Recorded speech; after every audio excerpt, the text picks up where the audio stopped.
Hello' বন্ধু, আপোনাক এক শ্ৰেণীৰ মানুহে ফৰ্চ কইনখিনি বিক্ৰী কৰি দে বুলি কৈছে নেকি? যদিও কোৱা নাই, বহুতে প্ৰায় 80% মানুহকে ফৰ্চ কইন বিক্ৰী কৰি দে বুলি ক'ব। আচলতে তেতিয়া আপুনি কি কৰিব? হয়তো তেওঁলোকৰ কথা ভাবি আপুনি হয়তো বিক্ৰী কৰি দিব। কিন্তু বন্ধু, আজিৰ ভিডিঅ'খন যদি সম্পূৰ্ণ চাই আপুনি ফৰ্চ কইন বিক্ৰী কৰিব নে নকৰিব, এইটো আপুনি ভাবি চিন্তিহে কৰিব বিচাৰিব। কাৰণ আজিৰ ভিডিঅ'খন বহুতো ইম্পৰ্টেণ্ট হ'বলৈ গৈ আছে আৰু সৰু এটা ভিডিঅ'ৰ মাজেদি আপোনাক ফৰ্চ কইন কিয় বিক্ৰী কৰিব আৰু কিয় বিক্ৰী কৰিব নালাগে, গোটেইখিনি মই আপোনাক এই ভিডিঅ'খনৰ মাজেদি ক'বলৈ চেষ্টা কৰি আছোঁ।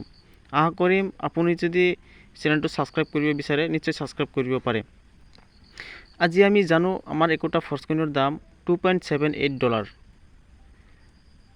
প্ৰায় আমাৰ টকাত হিচাপ কৰিলে ইণ্ডিয়ান টকা মতে আমাৰ 250 টকাৰ প্ৰায় কাছাকাছি হয়।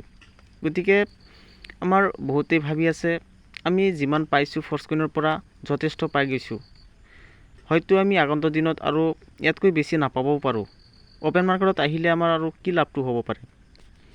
কিন্তু ইয়াত আমাৰ গুৰুত্বপূৰ্ণ কিছুমান টপিক আছে, বহুতো পাৰ্ট আছে, যিটো নেকি আমি বহুতে বুজিবলৈ সুবিধা হয়। কিছুমানে আমাক বুজিলেও তেওঁলোকৰ বুজাত বেলেগে আকৌ বেলেগ কথা কৈ দিয়ে, তাৰপিছত অলপ চিন্তাত পৰি যায়। গতিকে তাৰে কাৰণে মই এই ভিডিঅ'খন আপোনাৰ মাজলৈ লৈ আহিছোঁ, যাতে আপুনিও এই বিষয়ে বিস্তাৰিত জানিব পাৰে আৰু মই এটা উদাহৰণৰ মাজেদি আপোনাক বুজাই দিম যে ফৰ্চ কইনটো আমাৰ কি হয়। আমি জানো আমাৰ মেটাফৰ্চৰ একমাত্ৰ গুৰুত্বপূৰ্ণ এটা প্ৰজেক্ট আমাৰ অলৰেডি 85+ আমাৰ কামখিনি কমপ্লিট হৈ গৈছে। মাত্ৰ আমাৰ 25% আমাৰ কামটো বাকী আছে, যিটো নেকি আমাৰ অপেন মাৰ্কেটত আহিব। গতিকে আমি ফাৰ্ষ্টতে জানিব লাগিব আমাৰ ফৰ্চ কইনটো অপেন মাৰ্কেটত কোনে কোনে এই চান্সটো ল'ব পাৰিব। গতিকে এই বিষয়ে যদি কওঁ, ফাৰ্ষ্টতে যোনে নেকি নিজৰ ধৈৰ্য আছে আৰু এটা ফৰ্চ কইনৰ মেটাফৰ্চৰ ওপৰত ভৰসা আৰু আশা ৰাখিছে, আমাৰ মিষ্টাৰ লাডুৰ তৰফৰ পৰা বাৰে বাৰে এইটোৱে কোৱা হৈছে, যোনে নেকি সঁচা অৰ্থত মেটাফৰ্চক চিনি পায়, বুজি পায় আৰু নিজৰ 100% চিকিউৰ আৰু বিশ্বাসযোগ্য মানুহে আমাৰ মেটাফৰ্চৰ পৰা ভাল এটা ইনকাম পাব আৰু তেনেকুৱা মানুহকে পচন্দ কৰে আমাৰ মেটাফৰ্চ, আমাৰ বিজনেছখনে। গতিকে আমি যদি শ্বৰ্টকৈ জানিব বিচাৰোঁ যে আমি ফৰ্চ কইনটো কিয় বিক্ৰী কৰিব বিচাৰিছোঁ, আৰু আমাৰ তিনিটা ইয়াত টপিক আছে। হয়তো আমি ফাৰ্ষ্ট টপিক, হয়তো আমি কাৰোবাৰ কথা লৈ যে এইটোত আমাৰ ইনকাম কম, আমাৰ ফৰ্চ কইন অহা আগন্তুক দিনত ইনকাম কম হ'ব পাৰে, এইটো কাৰণে আমাৰ ফাৰ্ষ্টতে কিছুমানে ফৰ্চ কইন বিক্ৰী কৰিব। ছেকেণ্ড টপিক হৈছে কিছুমানে বহুত এটা মজবুৰিত পৰি গৈছে, টকাৰ এটা টেনশ্যনত পৰিছে, ভাবিছে যে মোৰ হাতত 1000 ফৰ্চ কইন আছে, এতিয়া বিক্ৰী কৰি দি মোৰ প্ৰব্লেমখিনি আঁতৰাই দিওঁ। গতিকে তেওঁলোকক মই ছাজেষ্ট কৰিম, পাৰিলে আধাখিনি বিক্ৰী কৰক আৰু আধাখিনি ৰাখি দিয়ক, যাতে সেই আগন্তুক দিনৰ আপুনি সুবিধাটো ল'ব পাৰে। আৰু থাৰ্ড পজিশ্যনত আছে কিছুমান আছে যে ধেমালিত বিক্ৰী কৰি দিব বিচাৰিছে, যে এইটো আৰু কি ৰাখিলে কি হ'ব, আৰুতো আমিতো যিমান পাব লাগেতো পাই গৈছোঁ আৰু হয়তো নাপাম। গতিকে তেওঁলোকো এনেকুৱাও ভাবিব পাৰে।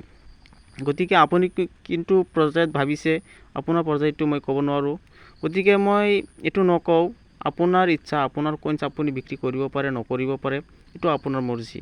তথাপিও আমাৰ যিহেতু আপুনি মোৰ ছাবস্ক্ৰাইবাৰ হয়, মোৰ এটা ফ্ৰেণ্ড হয়, আৰু ফৰ্চ কইনৰ পৰা যিমান মই ইনকাম পাম হয়তো আপুনিও পাব, আৰু মই যিমান পাম সেইখিনি কিন্তু মই অকলে নাখাওঁ, এইটো মই কৈ দিছোঁ ফাৰ্ষ্টতে।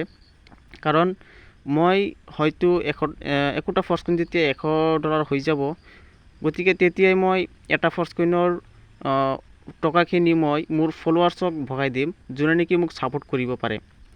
আৰু যেতিয়া নেক্সট আমাৰ পিছৰ মাহত আৰু এটা ফৰ্চ কইন যিমানেই ভেলু হওক নহওক সেইটো পিছৰ কথা, কিন্তু মই ছেকেণ্ড মাহত আৰু এটা ফৰ্চ কইন ভগাই দিম। এনেকুৱা মই কণ্টিনিউ ভগাই দি থাকিম, আৰু হয়তো আমাৰ ফৰ্চ কইনৰ দাম একে নাথাকে, এইটো 100% আমাৰ ফৰ্চ কইনৰ দামটো আকাশ চুৱা হ'বলৈ গৈ আছে। আৰু যোনে নেকি টিকিব পাৰিব তেওঁ ফৰ্চ কইনৰ পৰা ইনকাম ল'ব পাৰিব। মোকো বহুতে কৈছে ফৰ্চখন বিক্ৰী কৰি দে, গতিকে মই মোৰ নিজৰ ডিচিশ্যনতহে কিনিছোঁ, নিজৰ ডিচিশ্যনত মই বিক্ৰী কৰিম।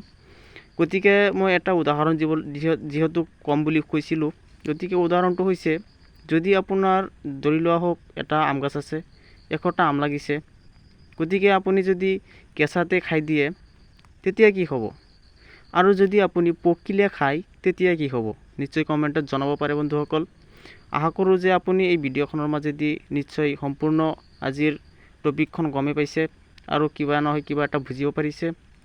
যদি আপোনাৰ এই ভিডিঅ'খন ভাল লাগে তেনেহ'লে এটা লাইক দিব আৰু পৰৱৰ্তী আকৌ চাবলৈ চেনেলটো ছাবস্ক্ৰাইব কৰি ৰাখিব, তাৰে অনুৰোধ থাকিল।